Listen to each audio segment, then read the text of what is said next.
Boa tarde, gente. Meu nome é Liege e eu vim contar um pouco sobre as minhas descobertas religiosas, que assim é até bastante interessante porque eu consegui passar por todas as religiões, né? Então vamos dizer assim, sabe aquela pessoa que não se encontra? Então vamos começar assim do começo.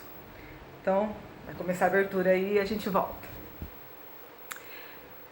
Assim, eu nasci num lar católico, muito católica tal, né? E o que era muito interessante, né? Desde pequena eu era muito de oração, né?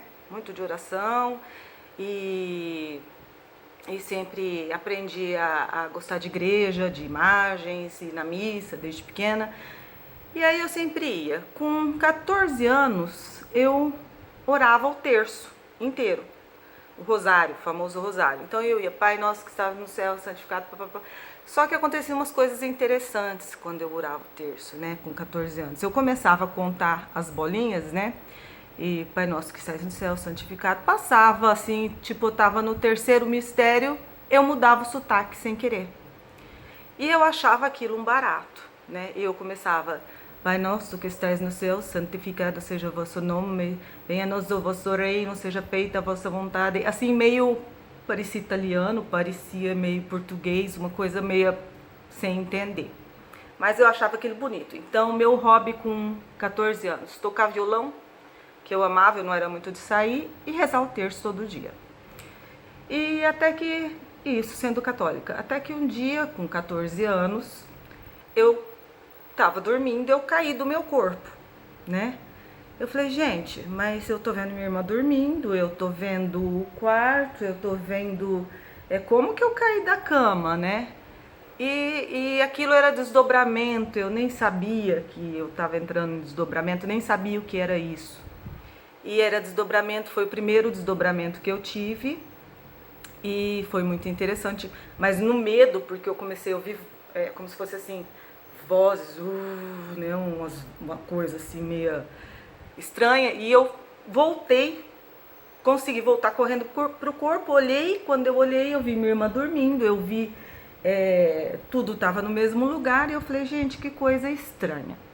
Tá, 15 anos, ainda muito católica, né, nasci no berço católico, na missa, mas não é aquela coisa de carola, não, né, e com 15 anos eu comecei a ir na missa, meu braço esquerdo formigava daqui até a mão, uma coisa assim, muito interessante. E o que aconteceu comigo? Eu comecei a ter medo de ir na missa. Eu falei, gente, toda vez que eu vou na missa me dá esse negócio esquisito do lado esquerdo, começa a pé formigar, a mão formigar, vai acontecer, e aquela coisa assim, a gente é católico, mas todo católico acredita que existe espírito, né? Não tem, não vamos dizer que não acredita, todo católico acredita que tem espírito e coisa e tal. E isso foi até meus 18 anos, quando eu fiz intercâmbio cultural, fui morar numa família batista americana. E o interessante é que você sente que nos Estados Unidos, não sei se é porque é país de primeiro mundo, a vibração, né, assim, o país é mais leve espiritualmente, né? Então eu fiquei lá um ano, ia na igreja batista tradicional com o pessoal e papapá, e voltei pro Brasil com 19. E ia na missa, normal, aquela coisa, colegial, papapá. Começou a me dar uns negócios, umas coisas assim. Eu tava às vezes ouvindo música, continuava rezando terço, aquelas coisas, mas assim, com menos intensidade. E com 19 anos eu tava ouvindo música muitas vezes na sala, naquele aparelho estéreo, né, que era o top da época, ouvindo música na sala, e eu começava a sumir, né? Eu parecia que eu tava subindo e eu começava a sumir. Uma coisa, e às vezes a minha irmã tava ouvindo música comigo, Depeche Mode, aquelas músicas da época, né, que era 89, 90, né, e a minha irmã ouvia música comigo, eu falava assim, fulana, o que foi? Corre, chama a mãe que tá me dando aquele negócio. Aí minha mãe, que sempre foi muito assim, extrovertida, chegou e... Deixa, o que tá acontecendo com você? Aí naquele grito que ela dava, o que acontecia? Eu voltava. E isso começou a acontecer direto. né? E eu comecei a sentir muita coisa assim de ver a pessoa não estava bem, eu chegava perto da pessoa, eu sentia aquele peso, eu sentia as sensações que a pessoa sentia, se a pessoa estava chorosa, aí eu ficava com vontade de chorar. E o que acontecia? Eu absorvia toda aquela carga de qualquer pessoa. E eu pensava que era eu. O que acontecia? Eu pensava que era eu que era... Eu falei assim, gente, será que eu sou, vamos dizer assim, entre aspas, bipolar, né? Mas isso eu tinha 19 anos. E continuei na igreja católica, e até que eu conheci um professor espírita, ele era negro, e aí isso aí eu já estava com 24 anos, né? Essa trajetória que eu estou contando até assim, porque que eu passei por todas as religiões e por que eu fui parar em uma específica, né? E aí esse professor, eu tinha 24 anos, esse professor chegou para mim, ia ter uma festa, um baile da faculdade, ele chegou para mim e falou assim, por que hoje você não faz tudo o que você tem vontade? Eu pensei assim, porque eu tenho vontade, porque eu era muito certinha, era aquela pessoa assim, era aquela época que o povo estava começando a ficar, e ainda se pedia em namoro, né? Então eu era muito certinha, e eu não era eu não me expunha, né? E esse dia desse baile, esse professor me falou isso, eu falei assim, eu vou fazer isso mesmo, né? O que eu fiz? Dancei, bebi, coisa que eu não fazia, não bebi cerveja, dancei até falar chega e brinquei com as minhas amigas de uma maneira que eu nunca fiz. E eu falei assim, interessante, esse professor de certa maneira, ele me libertou, né? Agora, do que ele me libertou, eu não sei, talvez de mim mesma, né? Isso foi muito interessante. Aí foi nessa época que eu tava, entre aspas, quando ele falou, faz o que você tiver vontade, que foi na época que eu comecei a sair em boate, coisa e tal. Eu conheci meu marido, casei com 28 anos. E na vida de casada você começa a perceber que é uma delícia, né? Super gostoso tudo, mas eu tinha aquele sonho do tradicionalismo, né? Não sei se porque na minha casa foi mais ou menos assim, então aquele negócio que eu digo assim, você casar, fazer o almocinho pro seu marido, ele chegar do trabalho, domingo vocês irem à missa. Meu marido era ateu, filho de ateu, daqueles assim, filho de ateu, daqueles que falam assim, ó, Deus te abençoe, não me dá de volta essa esmola, né? E meu marido ia na missa só para me contentar, mas eu percebia, aí é onde que eu vou chegar, a missa para mim era um ritual muito vazio. Senta, levanta, Deus te abençoe. Naquele tempo, Paulo, apóstolo, falou para Timóteo, sabe aquela coisa? Então era assim. Eu falei, gente, não é possível que seja só isso, né? Não é possível que seja só isso, não é possível que seja só isso. E aí, eu indo na missa, vendo os folhetinhos, eu tinha resolvido, falei assim, eu não vou passar pela vida, porque todo mundo vai viver, a gente espera viver 70, 80, 90 anos, todo mundo vai viver e a gente espera viver. E a gente tem que fazer pelo menos algumas coisas na vida, que pra mim, assim, eu acredito que tem coisas que tem que ser feitas, e uma delas, pra mim, era ler a Bíblia inteira, porque eu tava cansada do folheto da missa, eu falava assim, só folheto, e só naquele tempo, Timóteo, Paulo, só naquele... quem que suporta, né? Que encheção, senta, levanta, aqui senta, levanta, né? E aí eu li a Bíblia inteira, e era uma coisa engraçada, porque a gente que não tem conhecimento, a gente nunca lê a Bíblia inteira, né? Geralmente a missa é o Novo Testamento, e quando eu li a Bíblia inteira, eu falei assim, gente, Deus é louco. Primeiro ele pediu para matar o Abraão, matar o filho dele, degolar lá, derramar o sangue como prova de amor. A prova de amor, o amor não é isso, né? E aí comecei lá naquela parte dos levitas, do dízimo, né? Eu me formei economista. E depois eu chego na outra, mais para frente, falo sobre a parte do dízimo, né? Da minha fase evangélica. E foi muito engraçado porque eu estudei tudo, os levitas, aí eu vi, o Velho Testamento quase deixou eu com a cabeça maluca, quase que eu fiquei pirada, doida, maluca, porque eu falei, Deus é mau, para que matar um carneirinho, degolar o negócio lá, para que isso? E as mulheradas do Velho Testamento é tudo uma safada, porque a outra lá, que era mãe dos gêmeos, não sei se era Jacó e não sei quem, né? Que falou assim, vai lá e se cobre de pelo pro seu pai achar que você é o primogênito, e aí ele te passa a bênção, né? Que a bênção é sempre do primogênito. Então eu falei assim, o povo continuou safado a mesma coisa. E nisso eu falei, não, e por que a Igreja Católica não mostra esse Velho Testamento, né? Alguma coisa tem e, né? Falei pro meu marido, assim, tava naquela moda do evangélico, né? Falei, comecei a trabalhar numa grande empresa. Uma amiga, uma moça que trabalhava comigo era evangélica, ela falou assim, aquela coisa, Deus te pôs aqui, eu tava com 30 anos, Deus te pôs aqui porque você precisa conhecê-lo, etc, etc. Ela era evangélica da denominação quadrangular, né, pentecostal.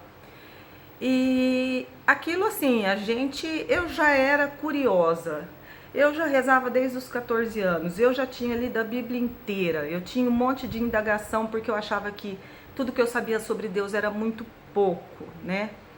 E o que aconteceu? Eu fui para a igreja quadrangular e eu, como sou muito intensa em tudo que eu faço, assim, a minha intensidade é muita mesmo, que nem, por exemplo, vou dar um exemplo da minha personalidade, eu toco violão, eu falo inglês, eu fiz curso de cabeleireira, eu pinto quadros, então de tudo eu tenho que saber, é uma coisa assim, eu tô nesse mundo para saber de tudo, eu tenho obrigação de saber de tudo, eu gosto de tudo, fiz 2 faculdades, fiz direito também, além de economia, fiz pós-graduação, dei aula em faculdade, então de tudo eu fiz um pouco. E voltando, essa minha curiosidade excessiva, eu falei assim, eu vou virar evangélica, porque se foi Lutero, né, que brigou lá na igreja, papapá, ele saiu da igreja porque não concordava com os padres, por que não? Vou virar evangélica, virei evangélica. Comecei a participar da escola dominical, fiz quebra de maldição hereditária, parei de tomar cerveja, uma coisa assim que eu e meu marido, nosso de final de semana é uma delícia. Parei de tomar cerveja e lia a Bíblia e estudava. O que aconteceu? Por eu estudar demais a Bíblia, eu comecei a discordar. Fiquei 11 anos na igreja evangélica, vi coisas sobrenaturais acontecerem.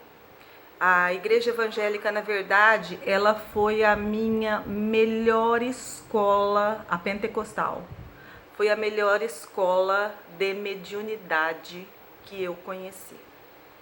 Foi na pentecostal. Acontecia assim do pastor jogar, espirrar aquela aguinha assim, a água caía na minha testa, aquilo entrava como se fosse um fluido de uma maneira estranha. Você cai mesmo no chão e você sente que não é você tem sensações diferentes, você vê, se você leva uma pessoa que está com problema na igreja evangélica, você está orando por ela, você pega os problemas dela, e eu já tinha essa mediunidade desde pequena, né? Só que eu não assumia que isso era mediunidade e falta de conhecimento mesmo, não vim de uma família espírita. E onde que eu tava, que eu parei? Do casamento parei, de tomar cerveja, parei de tomar cerveja, fiquei 1 ano, aí fiquei 11 anos, e aí comecei a comprar briga por causa do dízimo. Porque como eu sou economista, nós estudamos a economia desde o passado, desde os primórdios, desde Cristo, quando houve o primeiro congelamento de preços, que se não me engano, acho que foi no ano 300 depois de Cristo, né, com Constantino, né, que depois se tornou, se tornou, vamos dizer assim, um dos primeiros católicos, né, não lembro o nome da mãe dele, também não vou falar aqui, porque depois eu falo besteira e não lembro o nome da mãe dele, acho que é Santa Helena, não lembro.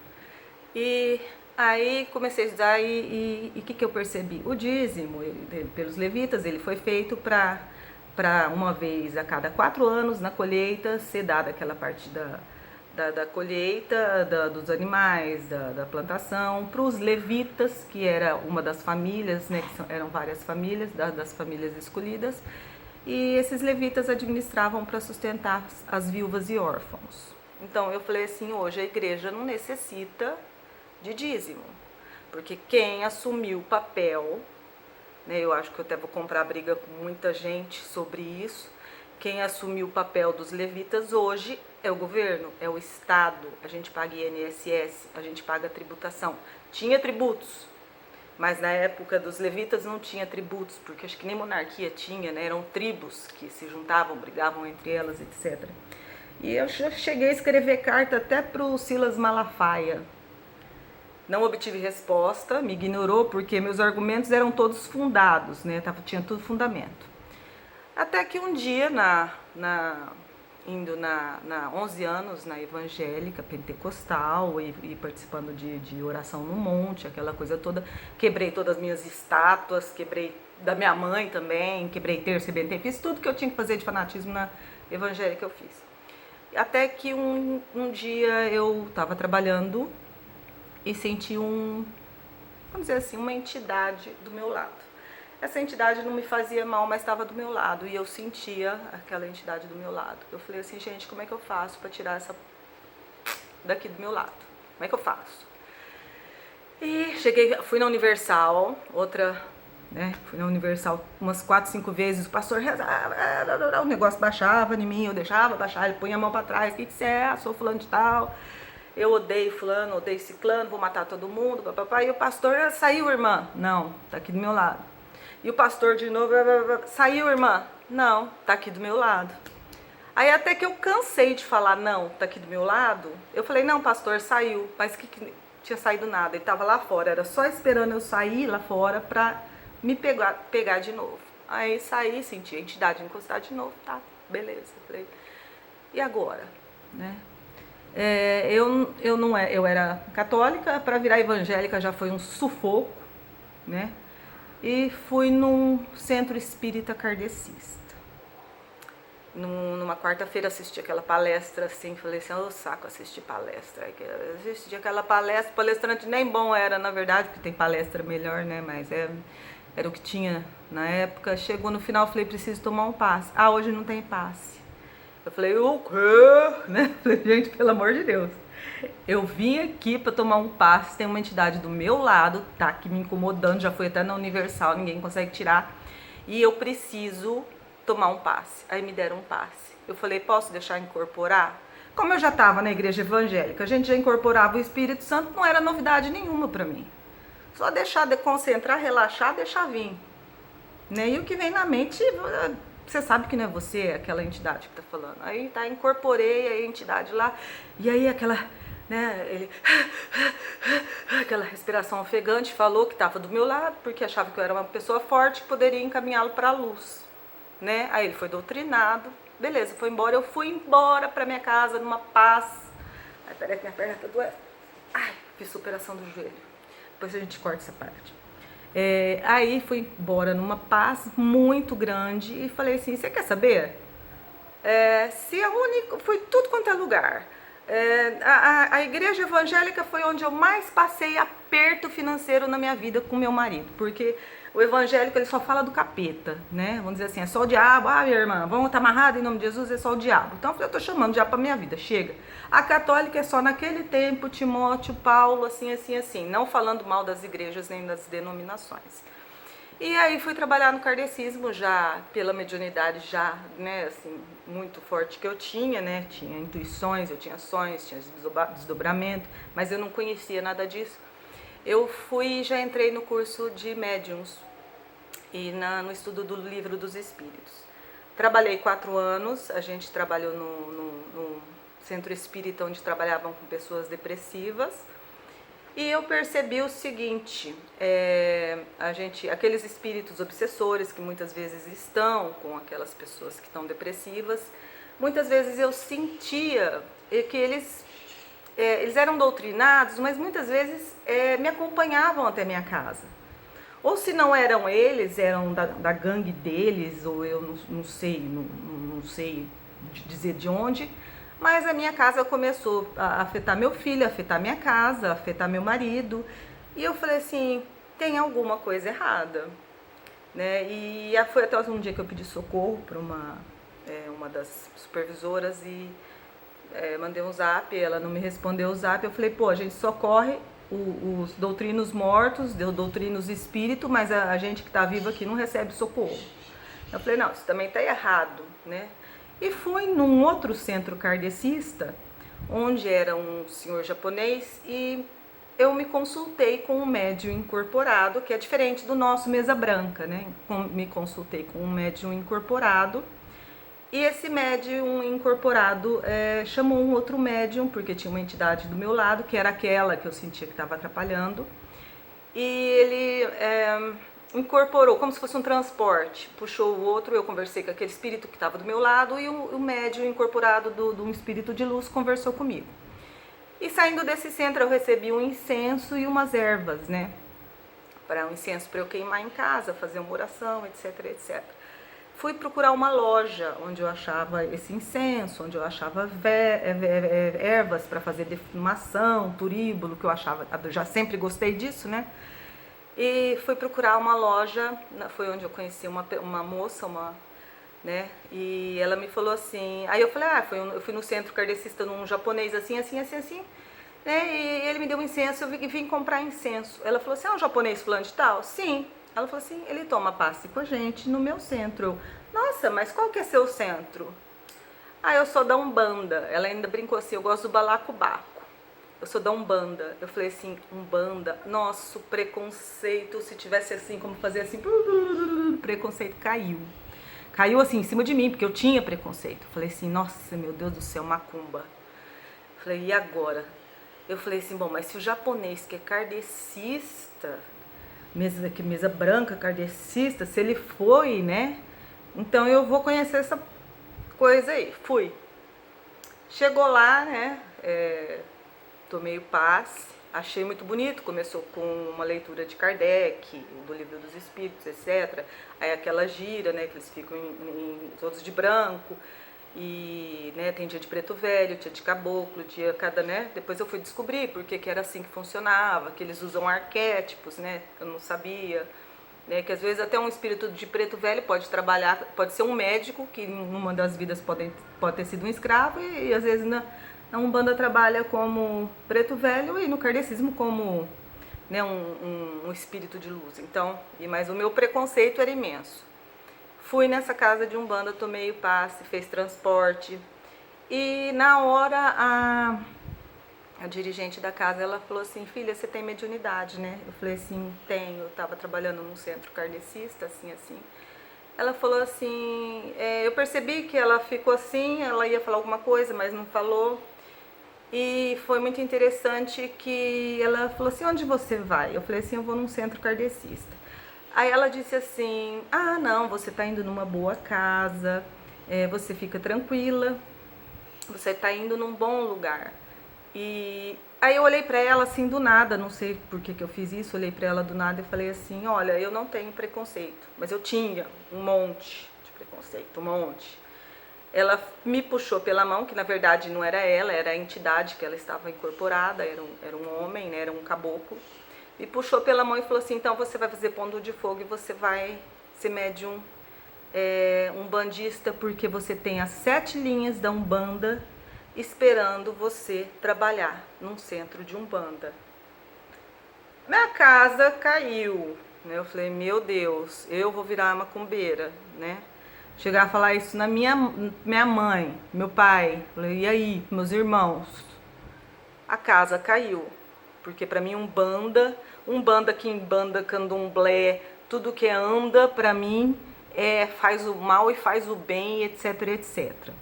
Aí fui procurar estudar, saber o que era. Fiz o ponto de fogo, né, que a gente passa por um ponto de fogo 3 quartas-feiras. E foi muito interessante que eu fiz aquele assim, só faltou me dar dor de barriga, né, nesse ponto de fogo, mas eu fiz o ponto de fogo. E entrei no desenvolvimento.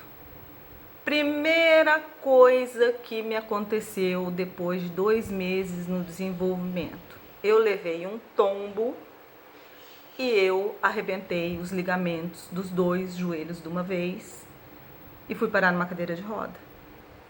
E meu filho levou uma mordida do cavalo, né, meu filho fazia tambor, né, prova de tambor, meu filho tava o cavalo do meu irmão solto junto e meu filho foi perto do cavalo do meu irmão, o cavalo do meu irmão deu uma mordida no pescoço, que chegou a pegar um músculo, assim, eu vi a veia jugular pulsando, assim, né. Aí a primeira coisa que eu pensei, né? Dá vontade de fazer um pi, pô, aquela pi, né? Pra não falar besteira. Mas eu falei, meu Deus, esse trem é do mal. Esse negócio é do mal. Eu acho que é Deus me avisando pra eu não ir nisso aí. Mentira. Agora, assim, depois de tantas conclusões, eu acabei ficando 1 ano, 2 meses na cadeira de roda, até os ligamentos colaterais endurecerem de novo. Depois fui pro andador, comecei a andar sem os ligamentos cruzados anteriores, que é igual jogador de futebol quando arrebenta. E depois de 6 meses, quando eu comecei a andar devagarzinho, eu fiz a cirurgia, que hoje faz 5 meses, quer dizer, fiquei 1 ano parada. E eu ia de vez em quando só tomar passe na casa espírita, na casa que às terças-feiras, essa casa que eu vou, às terças ela atende kardecismo e às sextas umbanda. E eu ia tomar passe de vez em quando. E foi muito interessante que nesse meio tempo que eu fiquei em casa 1 ano, eu entrei no curso de teologia da Umbanda, né? Tem vários via internet. Comecei a ler alguns livros, Legião, Aruanda, comprei livros de Umbanda, fui ler. E aí eu percebi uma coisa, se eu não tivesse levado esse tombo, eu teria saído rapidinho da Umbanda. Porque a gente como kardecista, a gente tem, olha, me perdoa, né, os kardecistas, mas a gente tem um ego muito grande. Porque é Chico Xavier, né? Então, assim, você acha, eu só trabalho com entidades de luz, mas o que me atraía na Umbanda é que o kardecismo, você doutrina os espíritos que precisam de luz. Na Umbanda são os espíritos de luz que incorporam em você e vão dar consulta às pessoas que necessitam. Então vai trabalhar com os vivos. Os espíritos de luz vão trabalhar com os vivos. No espiritismo kardecista, nós vamos trabalhar os mortos que precisam de luz, né, vamos dizer assim. E era isso que me atraía na Umbanda. Mas se eu não tivesse levado esse tombo, eu teria saído da Umbanda há muito tempo. Né? Então, retornei agora, né? E isso com a fé aumentada, né? A fé aumentada mesmo, muito aumentada, porque eu comecei a estudar, comecei a sentir aí a presença por exemplo, eu já tenho o caboclo que trabalha comigo, eu já tenho o preto velho, que já fez o ponto riscado dele, o caboclo, o Exu, a pombagira, né, que são linhas de esquerda, mas que se você estudar na Umbanda, você vai ver que é necessário essas entidades, que elas são a tropa de elite da Umbanda, é aquela que trabalha na crosta terrestre, abrindo o caminho, tipo o BOP espiritual, né? Então, isso aí você vai aprendendo, fazendo a teologia e estudando. E eu comecei a perceber que tem problemas que às vezes nós encarnados temos que só a Umbanda resolve, né? E na Umbanda eu comecei a criar um laço com as minhas entidades que trabalham, minhas não, né? As entidades que trabalham comigo. E essas entidades às vezes conversam comigo, olha, às vezes eu tô passando... É interessante porque, vamos supor, o que pega a gente muito é o lado financeiro, né? E às vezes a gente está passando um aperto, vem minha entidade, vem a entidade que trabalha com a gente e chega e fala assim, olha, filha, não liga não, hoje eu estou arrumando para você tanto, e fala até o valor, para você não passar apurada até o final do mês. Eu, tá bom, pai, né? E vou lá, acendo a vela, agradeço, ponho a bebidinha dele. E realmente chega de tarde, meu marido vem, tô até emocionado, recebi tanto de honorário, assim. E acontece. E comecei a ver que assim, eles ajudam a gente de uma maneira que, por exemplo, eu tava no kardecismo, eu tava me tornando uma pessoa muito,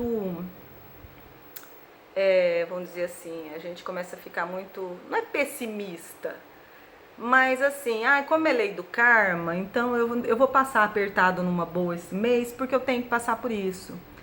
Como é lei do karma, eu levei esse tombo, então deixou tudo bem. E eu aprendi a lutar de novo pela vida na Umbanda. Tipo assim, não, eu quero ter um carro legal, eu quero ter saúde, eu quero ajudar as outras pessoas, né? E foi na Umbanda que eu aprendi tudo isso, né? Atendendo tudo, né? E foi uma coisa assim que aí onde ontem eu fui fazer todo dia antes de dormir, às vezes eu vou fazer minha oração. E aí, assim, o que está acontecendo? Eu estou num momento da minha vida que algumas pessoas me pedem socorro, né? E eu dou conselhos, eu oro, aí eu escuto muito meu preto velho falando comigo, fala isso, explica pra pessoa assim. E aí, aí eu vou lá, acendo a vela pro meu preto velho e aquela mudança ocorre de uma maneira quase repentina. Aí a entidade vem e fala pra mim assim, filha, se a pessoa não tiver paz nessa vida, ela não vai conseguir ter paz, se ela não tiver paz financeira, saúde, algumas coisas, como que ela vai trabalhar a caridade para alcançar um lugar melhor no plano espiritual? Ela não vai conseguir nem pensar em caridade, ela vai pensar nela em primeiro lugar. E é verdade, porque se a gente está sem dinheiro no bolso, qual a primeira coisa que você pensa? Você não pensa, você reza para Deus te dar dinheiro, mas aquilo te incomoda, você não dorme, você não pensa no próximo, você não faz a caridade. E ontem eu estava orando, eu falei assim, eu aprendi a verdadeira caridade na Umbanda. E é uma coisa assim muito interessante, né? Eu falei assim, nossa, eu vou aprender a verdadeira caridade na Umbanda, a religião que eu mais tinha preconceito na minha vida. Porque ontem eu estava, por exemplo, ajudando 3 pessoas ao mesmo tempo, né? Tudo via Zap, que hoje em dia é tudo via Zap. Ajudando 3 pessoas ao mesmo tempo. Vi os resultados acontecerem muito rápido. E essas pessoas, elas, tipo assim, numa rapidez que elas receberam as graças e a vida já melhorou, o astral, a vibração dessas pessoas já melhorou. Isso é uma coisa que você fala assim, gente, isso era o que Jesus fazia. Isso é o que Jesus fazia e isso é a caridade. E que é a única coisa que eu fiz? Doei meu tempo, né? Porque o dia inteiro, só que aí você vai dormir morta, né? Porque o dia inteiro no Zap, fui dormir morta, né, de canseira. Mas, assim, valeu a pena. Foi onde a minha consciência, onde eu tomei a consciência que eu falei, estou fazendo a verdadeira caridade, né? E aí onde eu quero chegar? Vamos dizer assim que eu poderia colocar que o tema desse vídeo seria vamos dizer assim, católica eu acho meio neutro, né? Mas assim, para ser meio polêmico mesmo, eu diria que seria assim, o título seria esse assim, de evangélica macumbeira, né?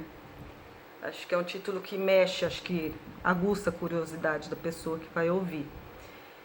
E isso que eu queria assim narrar, como que eu passei de uma pessoa, vamos dizer assim, né? Eu nasci católica, não vou nem contar, mas como que de evangélica eu virei, entre aspas, macumbeira. Mas Umbanda não tem nada a ver com macumba. Umbanda foi fundada numa mesa kardecista por um espírito de um padre, que na época de 1800 alguma coisa, né, quando tinha as mesas brancas, o que acontecia? O pessoal só queria receber espírito de elite, Olavo Bilac, então só queria elite. E os índios, e os pretos, e os caboclos, e os miseráveis, né? Ninguém queria receber. Esses espíritos não podiam trabalhar na caridade no pós-morte, né? Como espírito, eles queriam trabalhar. E quando esse padre apareceu nessa mesa kardecista, ele se apresentou como um caboclo. E antigamente sempre tinha um médium vidente, né? Junto, e esse médium vidente falou assim, se você é um caboclo, um índio brasileiro, por que você está com restos de vestimentas de padre? Ele falou, porque Deus me deu a graça de nascer índio também nessa terra fértil aqui que é o Brasil, eu nasci índio também. E eu tô aqui foi através de Zélio de Moraes, ele falou assim, eu tô aqui para fundar uma nova religião, onde vão trabalhar os excluídos, porque eles querem trabalhar. Que os excluídos seriam, né? Hoje ainda a gente, como encarnado, a gente tem os excluídos, os nordestinos, os pretos, os gays, né, as lésbicas, os LGBTs, eles são os excluídos hoje, né? E no plano espiritual tem também os excluídos, que ninguém quer na mesa branca. Já pensou um LGBT na mesa branca, dando instruções? Que você é? Eu sou um transexual, psicografando, ou se não, uma psicofonia, né? Falando como o jeito dele falar, né? Eu sou um homem mais assim, eu sou um transexual, então, né? Na minha vida eu passei por isso. Ninguém quer, né? O kardecismo, querendo ou não, ainda é elite, né? Você só vê carros grandes, carros de luxo. E você vai num terreiro, não. Você vê o quê? O médium. E tem muitas pessoas que são médiums e elas querem trabalhar com a mediunidade delas. E elas, por exemplo, vou dizer assim, não estou condenando, tá? Mas vamos dizer assim, se chegar, eu vou colocar como experiência própria, porque isso eu cheguei a ver. Uma moça com uma mediunidade muito grande, ela era, vamos dizer assim, preta, gorda, trabalhava como doméstica e queria ser médium na casa espírita kardecista. Ela foi sendo enrolada por um bom tempo. Primeiro você precisa passar por 4 anos disso, de estudo, disso, daquilo. Eu entrei na hora. Quando eu fui, já estou começando um curso, pode entrar. Eu entrei na hora. E essa moça não. Agora, se essa moça for num terreiro, ela vai entrar, se ela tiver mediunidade, ela vai entrar, sim, no desenvolvimento. Vai ser cobrado, sim, dela estudo, leitura, porque que acontece? Os espíritos acessam o nosso arquivo mental. Então, os espíritos estão prontos, porque lá eles receberam instrução, depois de mortos. Agora, nós aqui precisamos colocar, né, arquivos na nossa cachola para eles poderem estar utilizando, né? E os espíritos da Umbanda vêm em arquétipos, né? Porque às vezes é mais gostoso você conversar com uma preta véia, né? Que tinha lembra aquela mãe véia cozinheira que você chegava e ela, minha filha, assim, você se abre, né? Então, assim, a diferença que eu vi foi isso. E o que o padre que fundou a Umbanda lá, que é o espírito desse padre, falou assim, o lema, né?